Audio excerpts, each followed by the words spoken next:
Welcome to Donmar TV News Channel.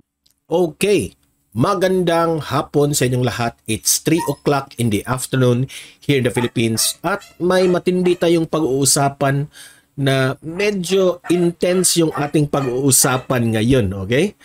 So, ito ay tungkol kina Vice President Inday Sara Duterte at itong si House Speaker Martin Romualdez, no? Ang tanong ngayon, may alitan nga ba ang dalawa? Okay?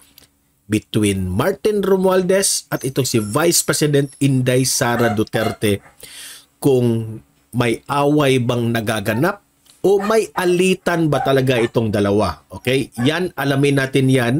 At may video akong ipapakita sa inyo na nagsalita na itong si Attorney Harry Roque tungkol dito sa kanyang nalalaman.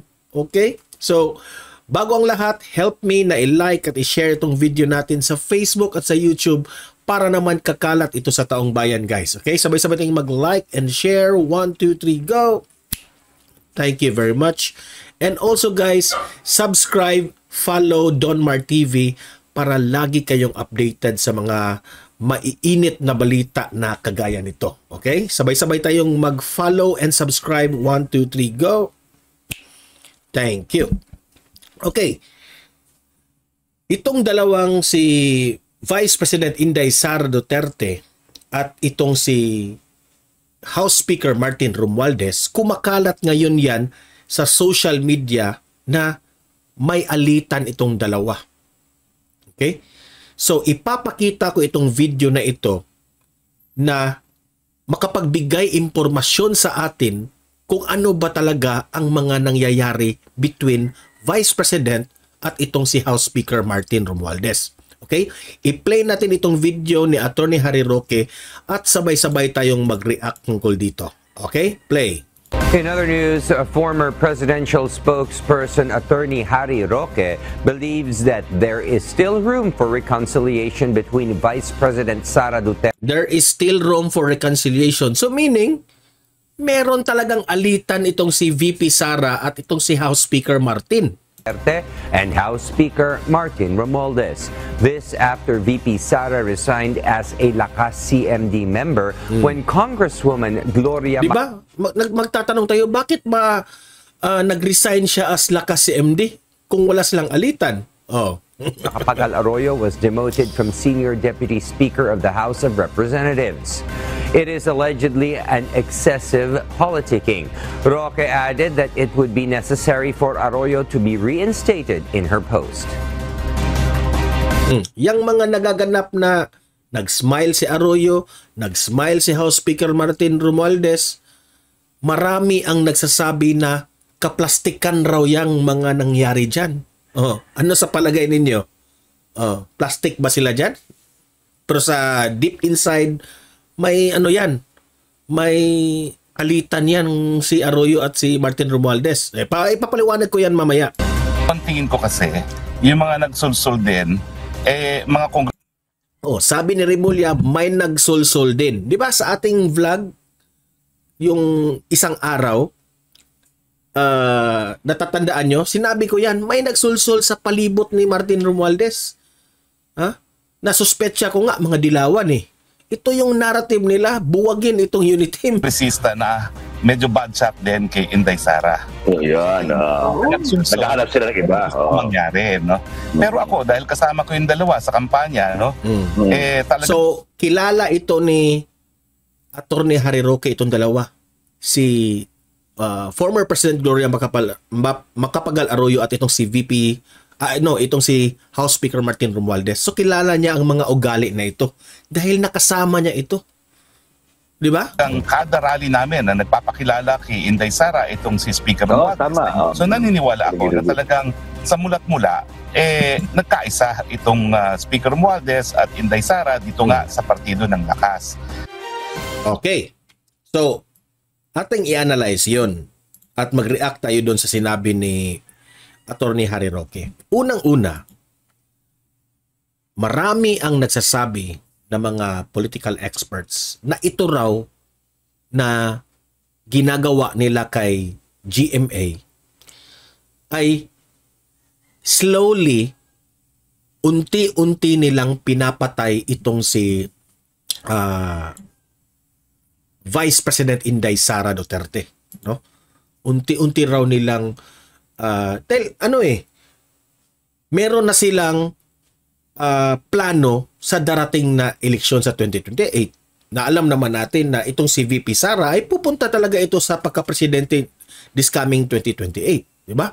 So, slowly raw na unti-unti raw pinapatay na itong si VP Sara by demoting GMA, no? Pinababa yung rangko ni GMA diyan sa House.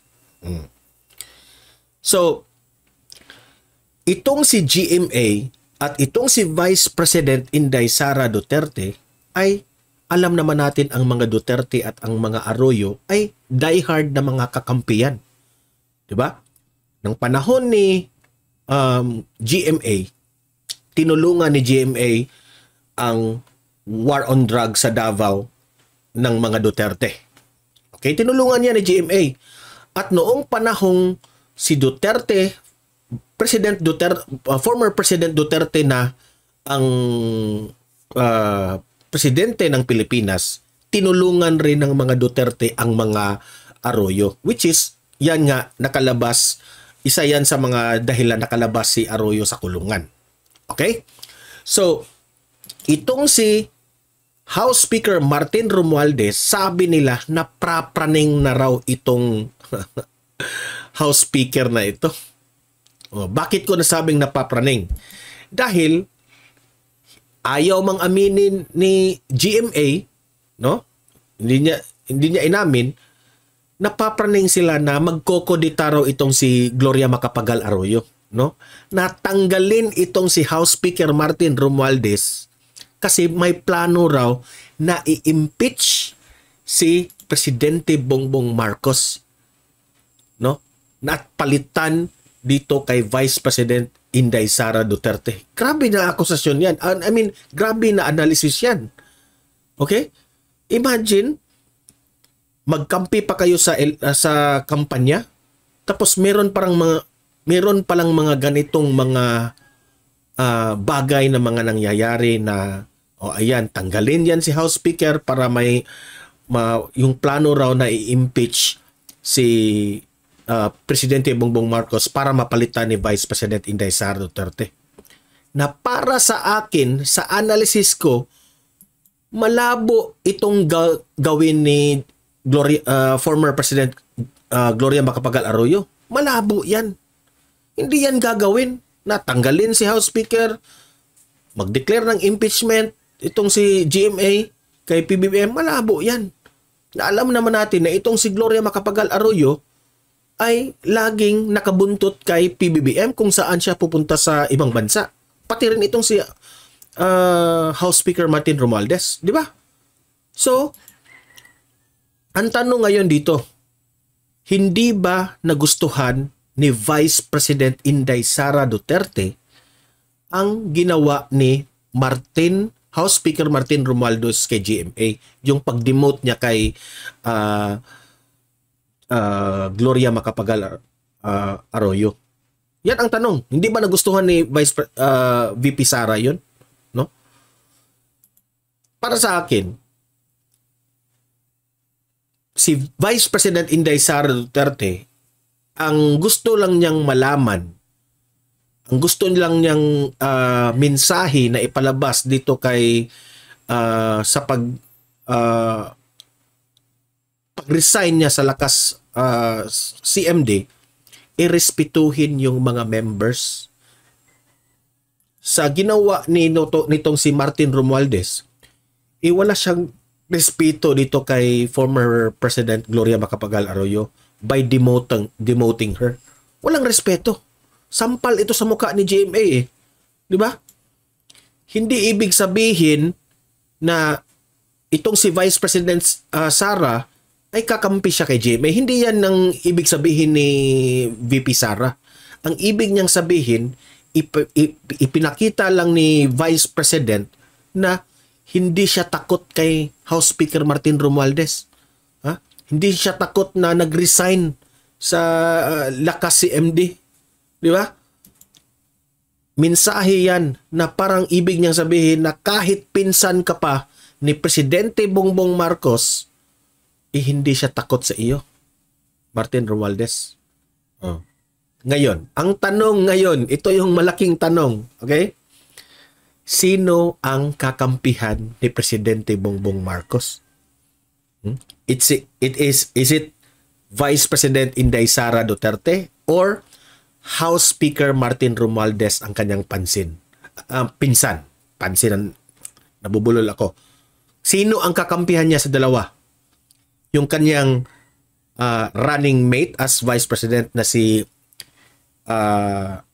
VP Sara or yung kanyang pinsan na si House Speaker Martin Romualdez? Yan ang malaking tanong at yan ang ating hihintayin. Okay? So, sa the way Attorney Harry Roque has answered the interview, may alitan talaga itong dalawa, si VP Sara at si House Speaker Martin. May alitan, no? Pero hindi naman nila medyo nagpa-obvious sa publiko, no? Meron lang mga pasaring kagaya ng mga tambalus-lus word ni VP Sara. Pero ang sa akin, it only shows na itong si Vice President Inday Sara Duterte ay hindi makokontrol. Okay? Hindi niya nagustuhan ang isang ginagawa ng miyembro ng kanyang kapartido kaya siya nag-resign. So, ibig sabihin, wala siyang takot dito kay House Speaker Martin Romualdez. Ang malaking tanong, sino ang kakampihan ni PBM?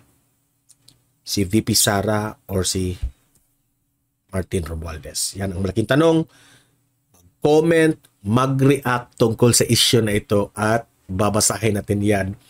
Mag-usap tayo sa comment section. Okay?